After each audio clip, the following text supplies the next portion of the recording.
አርዕስተ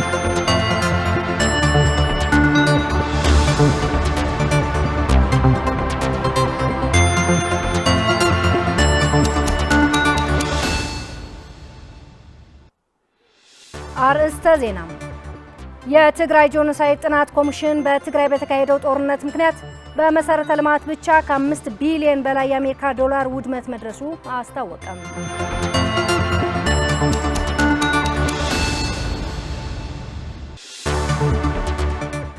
የሱዳን የእርስ በርስ ጦርነት እንዲራዘም የውጭ ሀገራት ጣልቃ ገብነት ሁነኛ ምክንያት መሆኑ ተገለጸ።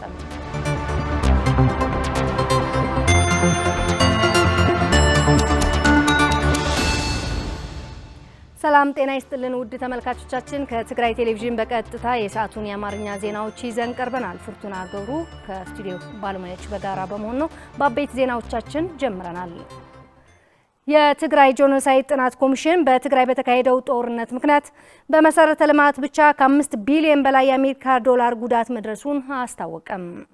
ኮሚሽኑ ባካሄደው ጥናት በመሰረተ ልማት ላይ የደረሰው ጉዳት በ5 ዘርፎች ተከፋፍለው የተመለከተ ሲሆን ይህም መንግስታዊ ዘርፎች ብቻ የተመለከተና የትግራይ ጊዜያዊ አስተዳደር በሚያስተዳድራቸው አካባቢዎች የተካሄደ ጥናት መሆኑ ገልጿል።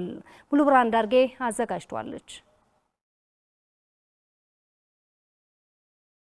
የትግራይ ጄኖሳይድ ጥናት ኮሚሽን በመሰረተ ልማት ላይ የደረሰውን ውድመት በተመለከተ ጋዜጣዊ መግለጫ ሰጥቷል። መግለጫውም ከ5 ቢሊዮን በላይ የአሜሪካን ዶላር የሚገመት ውድመትና ኪሳራ መድረሱን በጥናት ማረጋገጡን፣ ይህም በኪሳራ ደረጃ 2.97 በመቶ የሚገመት መሆኑን ገልጿል። በዛሬው ዕለት እያወጣ ነው ባለነው ሪፖርት 5 ንዑስ ዘርፎች አሉት። የመጀመሪያው የውሃና ተፋሰስ ንዑስ ዘርፍ ነው። ሁለተኛው የመንገድና ትራንስፖርት ዘርፍ ነው። ሶስተኛው የማዘጋጃ ቤት አገልግሎቶችን የሚያሳይ ዘርፍ ነው፣ ሙኒሲፓል ሰርቪስስ የሚባል።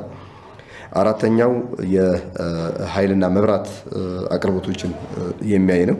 ስድስተኛው ደግሞ የሚዲያ ቴሌኮምና የአይሲቲ አገልግሎቶችን የሚያይ ዘርፍ ነው።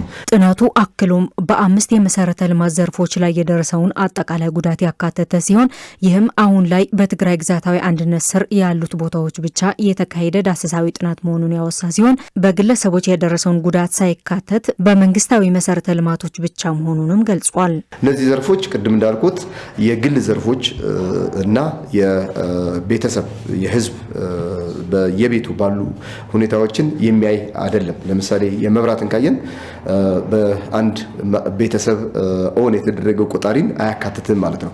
በመንግስት እጅ ያሉ ንብረቶችና የህዝብ አገልግሎቶችን ብቻና ከመንግስት ጋር ሪሌሽን አላቸው ወይም በከፊል መንግስታዊ የሆኑ ትላልቅ ኢኒሽኖች እንደ ሚዲያ ላይ ካልሆነ በስተቀር ሌሎቹ ኢንታይርሊ የክልል መንግስትና የፌደራል መንግስት የያዟቸው ተቋማትና ንብረቶቻቸውን የሚያካትት ይሆናል ማለት ነው። በትግራይ ጄኖሳይዳዊ ጥናት ኮሚሽን የመሰረተ ልማት ጥናት ከፍተኛ ተመራማሪ ኢንጂነር ዳንኤል ሐጎስ በበኩላቸው በዘርፉ የደረሰውን ጉዳት ጥናት ሲካሄድ ጥናቱ መንግስታዊ ቢሮዎችን በልዩ ትኩረት ያደረገ መሆኑን ገልጸው በመረጃ እጦት ሳቢያ አንዳንድ የመሰረተ ልማቶች በጥናቱ ያልተካተቱ መሆናቸውን አውስተዋል። የመሰረተ ልማቶቹ ጥገና የተደረገላቸውና ያልተደረገላቸው መኖሩን ገልጸው ጥገና ያልተደረገላቸው በህዝቡ ላይ ዘርፈ ብዙ ጉዳቶች እያደረሱ መሆናቸውንም ገልጸዋል። ተባለው መንግስታዊ የሆኑ ቢሮዎች ናቸው። በመንግስታዊ ቢሮዎች የሚተዳደሩ ሆነው እንደ መንገድ፣ ቤት ማዘጋጃ፣ አይሲቲ የሚመለከቱ ናቸው። አንድ በአንድ ለማየት የመጀመሪያ የምናየው ዋሽ የሚባለው ወይም ደግሞ ውሃና ከውሃ ተፋሰስ ጋር ወይም ደግሞ ከንጽህና ጋር የተገናኘ ነው። ይሄ በአጠቃላይ የሚጀምረው ከቢሮው ነው። የትግራይ ክልል የውሃ ሀብት ቢሮ እንዳለ እሱ ይዛል። ከሱ ስር ደግሞ በጥናትም ይሄ ውሃ ነክ እንደነ ዳም ወይም ደግሞ መስኖ የሚሰሩት ተቋማት አሉ።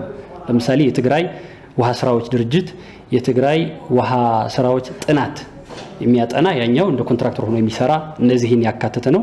የተፈጠረው ምን ጫና ፈጠረ? ይሄ እንደሚታወቀው ኢንፍራስትራክቸር የእድገት ባክቦን ወይ ደግሞ መሰረት ነው።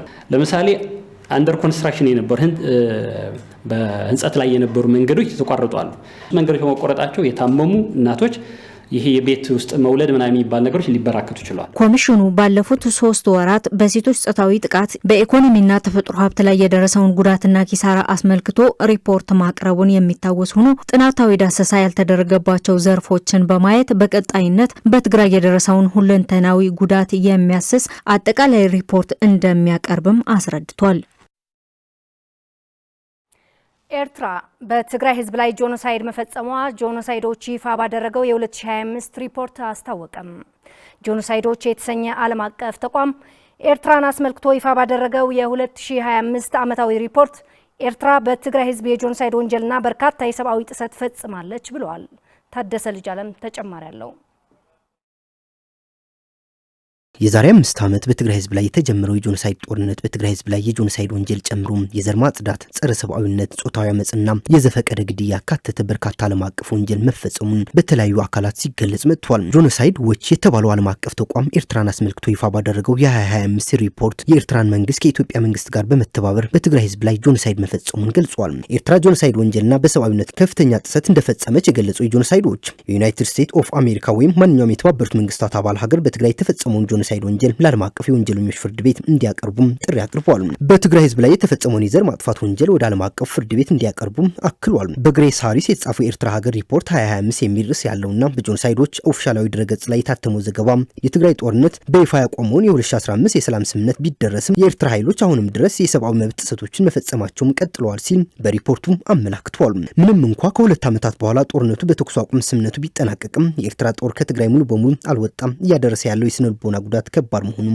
አክሏል። ጄኖሳይዶች ባወጣው ሪፖርት ኤርትራ በኢትዮጵያ መንግስትና በህወሓት መካከል በተደረገው የሰላም ስምምነት መፈራረም ውስጥ እንዳልተሳተፈች አስታውሶም በአሁኑ ጊዜ ከትግራይ እንድትወጣና ስምምነት ላይ እንድትደርስም አሳስቧል። ኤርትራ 600,000 የሚገመት በትግራይ ላይ በተፈጸመው የዘር ማጥፋት ወንጀል ወይም የጄኖሳይድ ወንጀል ተሳትፋለች ሲል በሪፖርቱ የገለጸ ሲሆን እስከዛሬ ድረስ የኤርትራ ኃይሎች በትግራይ ምድር መኖራቸው በኢትዮጵያ ውስጥ ለተፈጠረው አለመረጋጋት አንዱ ምክንያት እንደሆነም አክሏል። ጄኖሳይዶች እንደ ተቋም በትኩረት ከሚሰራባቸው ስራዎች መካከል የሚፈጸሙ የጄኖሳይድ ወንጀሎች ቅድመ መከላከል እንዲቆም ማድረግና ፍትህና ተጠያቂነት እንዲረጋገጥ የሚሰራ ተቋም ነው። ለዚህም የተባበሩት መንግስታት የጅምላ ጭፍጨፋ የሰብአዊ መብቶች ኮሚሽን የኤርትራ ጦር ከትግራይ ሙሉ በሙሉ እንዲወጣ ጥሪ ያቀረበ ሲሆን የትግራይ ጄኖሳይድ ወደ ዓለም አቀፍ ፍርድ ቤት እንዲቀርቡ ጥረት እንደሚያደርግም ገልጿል። በቅርቡ ዋሽንግተን ታይምስ አሜሪካ በትግራይ የተፈጸመውን የጄኖሳይድ ወንጀል እውቅና መስጠት እንዳለባትም መዘገቡ ይታወሳል።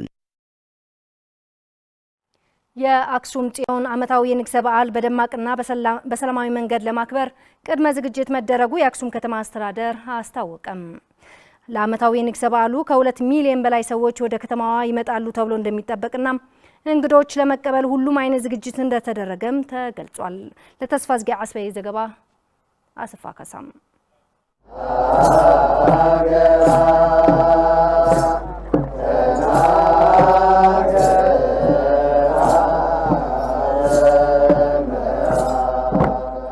የህዳር ጽዮን ዓመታዊ የንግስ በዓል በደማቅና በሰላማዊ መንገድ ለማክበር ቅድመ ዝግጅት መደረጉ ተገለጸ። የርዕሰ አድባራት ወገዳማት የአክሱም ጽዮን ዋና አስተዳደር ንብረ እድ ጎደፋ መርሃ ቤተክርስቲያኒቱ ቅድመ ዝግጅቷን ጨርሳ እንግዶችን ለመቀበል በዝግጅት ላይ እንደምትገኝ ገልጸው የነገስታትና የቅዱሳን መቀመጫ ወደ ሆነችው ቅድስት ከተማ መጥታችሁ በዓል እንድታከብሩ ሲሉ ጥሪ አቅርበዋል። ከም ርዕሰ አድባራት ወገዳማት አክሱም ጽዮን ቤተክርስቲያን ንዝመጽእ ህዝበ ክርስቲያን እንደ ርዕሰ አድባራት ወገዳማት አክሱም ጽዮን ሁሉም ህዝበ ክርስቲያን ይመጣል ብለን እናስባለን። በቤተ ክርስቲያኑ ዙሪያ ለእንግዶች ማረፊያ የሚሆን በማዘጋጀት የሚያስፈልገውን ሁሉ አዘጋጅተን እንግዶቻችንን ለመቀበል ተዘጋጅተናል። ስለዚህ ሁላችሁም ህዝበ ክርስቲያኖች ለመምጣት የተዘጋጃችሁ እግዚአብሔር በሰላም ያምጣችሁ እንላለን። የአክሱም ከተማ ፖሊስ አዛዥ ኢንስፔክተር ተስፋይ ሕሉፍ በበኩላቸው ላለፉት 3 ወራት ለበዓሉ ቅድመ ዝግጅት መደረጉ በመግለጽ በዓሉ በፍጹም ሰላም እንዲከበር ሁሉም የማህበረሰብ ክፍል በዝግጅት ላይ ይገኛል ብለዋል። መንእሰይ ተወዲቡ ማህበረሰብ ተወዲቡ መስናይ ጸጥታ አካል ወጣቶች ከማህበረሰቡ ጋርና ከጸጥታ አካላት ጋር በመቀናጀት እንግዶቻቸውን ተቀብለው ለማስተናገድ ዝግጅታችንን ጨርሰናል። እንግዶቻችንን ተቀብለን ፍጹም ሰላማዊ በሆነ መንገድ እንድናስተናግድ ተዘጋጅተናል። የአክሱም ከተማ ከንቲባ አቶ ቱኩ ኃይሉ እንዳሉት ለአክሱም ጽዮን የንግስ በዓል ከ2 ሚሊዮን በላይ ሰዎች ወደ ከተማዋ ይመጣሉ ተብሎ እንደሚጠበቅ ገልጸው እንግዶች ለመቀበል ሁሉም አይነት ዝግጅት ተደርጓል ብለዋል። ናብ ልዕሊ 2 ሚሊዮን ዝኸውን ህዝቢ ናብ ከተማ አክሱም ክመጽ እዩ ዝብል ተሐሳብ ዝገበረ ምንቅስቃስ ይካየደሎ። ከ2 ሚሊዮን በላይ እንግዶች ወደ አክሱም ይመጣሉ ብለን እንጠብቃለን። እኛም እንግዶቻችንን ለመቀበል ቅድመ ዝግጅቶቻችን ጨርሰን እየተጠባበቅን እንገኛለን። እንደ ህዝብና መንግስት እንግዶቻችን ለመቀበልና በዓሉ በሰላም እንዲካሄድ ዝግጅቶቻችን ጨርሰናል። የአክሱም ህዳር ጽዮን የንግስ በዓል በየዓመቱ ለህዳር 21 በድምቀት ይከበራል። ከ700 በላይ እድሜ ያስቆጠረው የአቡነ ቦንኩል መድኃኔዓለም እግዚእነ ገዳም በዩኔስኮ ለማስመዝገብ የሚያስችሉ ስራዎች እንደሚሰራ የትግራይ ባህልና ቱሪዝም ቢሮ ገለጸም። ገዳሙ የበርካታ ቅርሶች ባለቤት በመሆኑ ለማስተዋወቅና አካባቢውን በኢኮ ቱሪዝም ተጠቃሚ ለማድረግ መታቀዱም ተገልጿል። ለኤፍሬም ረዳይ ዘገባ ስለሺ ሐጎስ። በየዓመቱ ህዳር 3 የንግስ በዓል በድምቀት የሚከበርበት በትግራይ ማዕከላዊ ዞን ታሕታይ ማጨው ወረዳ የሚገኘው 700 ዓመታት ያስቆጠረው ደብረ በንኩል አቡነ መድኃኔዓለም እግዚአብ ገዳም ጥንታዊ ገዳም መሆኑን የሚያረጋግጡ ቅርሶች በውስጡ የያዘ ገዳም መሆኑን የገዳሙ የቅኔ መምህር አባ ገብረ ሚካኤል ገብረ ዋህድ ይገልጻሉ። ፈጥሮ ዝበቆለ ጽሕዲ ድማ አነ ለክ አየ ሙሊያን ይለምበር خጋነን ይለምበር ለለክልተ ሙሊያን ዝኸውን አውሊዕ ሰው ገዳም ወለ በዚህ ገዳም ውስጥ በተፈጥሮ የበቀሉና በሰው የተተከሉ ከ1 ሚሊዮን በላይ የሚሆኑ እጽዋቶች የሚገኙበት ገዳም ነው። ይህ ገዳም ጥንታዊ ገዳም መሆኑን የሚያሳዩ የብራና መጻሕፍቶች፣ መስቀሎች፣ የንጉሥ ሰይፈ አራድ ስጦታዎች እንዲሁም የአጼ ዮሐንስ አራተኛ ስጦታዎችና ሌሎች በርካታ ቅርሶች የያዘ ጥንታዊና ታሪካዊ ሆነ የ700 ዓመታት ዕድሜ ያለው ገዳም ነው። በገዳሙ ውስጥ ከ1 ሚሊዮን በላይ እጽዋቶች እንደሚገኙ የገለጹት አባ ገብረ ሚካኤል ገዳሙ በዩኔስኮ እንዲመዘገብና ክልሉና አጠቃላይ እንደ ሀገር የኢኮኖሚ ተጠቃሚነት እንዲረጋገጥ የዘርፉ ባለሙያዎች ኃላፊነታቸውን እንዲወጡ ጥሪ አቅርበዋል። ነብዩዳን ባህል ቱሪዝምን ናን ሐልፎ ለክልሉ ባህልና ቱሪዝም እንደ ሀገር ለባህልና ቱሪዝም የማስተላልፈው መልእክት ይህ ገዳም ጥንታዊና ታሪካዊ ገዳም መሆኑን የሚያሳውቁ ስራዎች እንዲሰራልን በጎብኚዎች እንዲጎበኝና የአካባቢው ማህበረሰብና በገዳም ውስጥ የሚገኙ ወገኖች በኢኮኖሚ ተጠቃሚ መሆን የሚችሉበትን እንዲሁም የትግራይ ክልልና እንደ ሀገር የቱሪዝም ዘርፍ ከፍ የሚያስብለው በመሆኑ ትኩረት ሰጥተው እንዲሰሩ ስል ጥሪን አቀርባለሁ። የቱሪዝም መስህብ ልማት ባለሙያ አቶ ጎይቶም ገብረ ሚካኤል በበኩላቸው ገዳሙ ከሀገር ውስጥ የቱሪዝም መስህብ በተጨማሪ በዩኔስኮ እንዲመዘገብ የሚያስችሉ ስራዎች ለመስራት እንቅስቃሴ እንደሚደረግ አስረድተዋል። ኣብዚ ገዳም እዚ ብዙሓት ታሪካዊ ዝኾኑ በዚህ ገዳም ውስጥ በርካታ ታሪካዊ ቅርሶች አሉ። ከነዚህ ውስጥ ደግሞ አንደኛው የገዳሙ ህንጻ አንዱ ነው። ሌላው ገዳሙ በኢኮኖሚ ራሱን የቻለ ነው። ትላልቅ እጽዋቶችና እንስሳት በውስጥ ይገኛሉ። እነዚህ በውጭ የሚታዩ ሲሆኑ በውስጥ ደግሞ በርካታ ቅርሶች፣ የብራና መጻሕፍቶች የያዘ ነው። ከዚህ በተጨማሪ በርካታ ጥናት ማድረግ የሚያስፈልጋቸው ታሪካዊና ጥንታዊ ቅርሶችን ይዘዋል። በመሆኑም እነዚህ ለቱሪዝም መስህብነት እንዲውሉ በገዳሙ ሙዚየም እንዲሰራለትና ቅርሶች ከመጎብኘት አልፎም ከትውልድ ወደ ትውልድ እንዲተላለፉ በማድረግ እንዲሁም በውጭ ጎብኚዎችን እንዲጎበኙና ወደ ኢኮኖሚ ጥቅም ለመቀየር ባለሙያዎችና ኃላፊዎች በጋራ እንደምንሰራ አረጋግጣለሁ። ውድ ተመልካቾቻችን ከትግራይ ቴሌቪዥን በቀጥታ የአማርኛ ዜናዎቻችን እየተከታተላችሁ ትገኛላችሁ። ወደ ወቅታዊ መረጃ አልፋለሁ። በአፍና በአፍንጫ እንዲሁም በተለያዩ የሰውነት ክፍሎች የደም መፍሰስ፣ ሙቀት፣ ተቅማጥና ማስመለስ ያሉ ምልክቶች ሲታዩ በወቅቱ ወደ ጤና ተቋማት መሄድና የላቦራቶሪ ምርመራ ማድረግ እንደሚገባም የትግራይ ጤና ቢሮ አስታወቀም። ቢሮ በድረገጹ ባሰፈረው ጽሑፍ በደቡብ ኢትዮጵያ ክልል ጂንካ ከተማ ሄሞሮጂክ ፌቨር የተባለ ምንነቱ ለማወቅ ጥረት እየተደረገበት ያለ በሽታ መከሰቱን አስታውቋል። የጤና ሚኒስቴር የኢትዮጵያ ሕብረተሰብ ጤና ኢንስቲትዩት የበሽታው መነሻን ለማወቅና ወደ ሌሎች ሰዎች ሳይተላለፍ ለመቆጣጠር አፋጣኝ ምላሽ ሰጪ ግብረ ኃይል በማቋቋም ወደ ቦታው በመላክ መሬት ላይ ያለውን ተጨባጭ የመስክ ግምገማና የላቦራቶሪ ምርመራ እየተደረገ መሆኑን አመላክቷል። ስለሆነም ሕብረተሰቡ የሚመለከታቸው ባለድርሻ አካላትና የጤና ሚኒስቴር ተጨማሪ ማብራሪያና መረጃ እስኪሰጥ ድረስ ጥንቃቄ እንዲደረግ አሳስቧል። የዓለም ጤና ድርጅት ዳይሬክተር ዶክተር ቴድሮስ አድሓኖም በበኩላቸው በአካባቢው ስለተከሰተው በሽታ ምንነት ለማወቅ የጤና ባለሙያዎች ቡድንና የሕክምና ቁሳቁስ መላኩን በፌስቡክ ገጻቸው ገልጸዋል።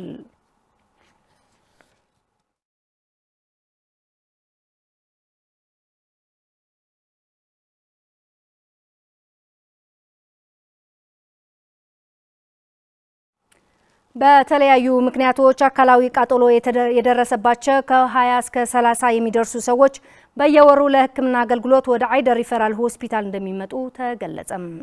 የማህበረሰቡ የአኗኗር ሁኔታ ለተለያዩ የቃጠሎ አደጋ ተገላጭነት እየጨመረ መምጣቱን ተከትሎም አደጋው መከላከልና ለባለሙያዎች ግንዛቤ ለማስጨበጥ አስፈላጊ መሆኑ ተገልጿል።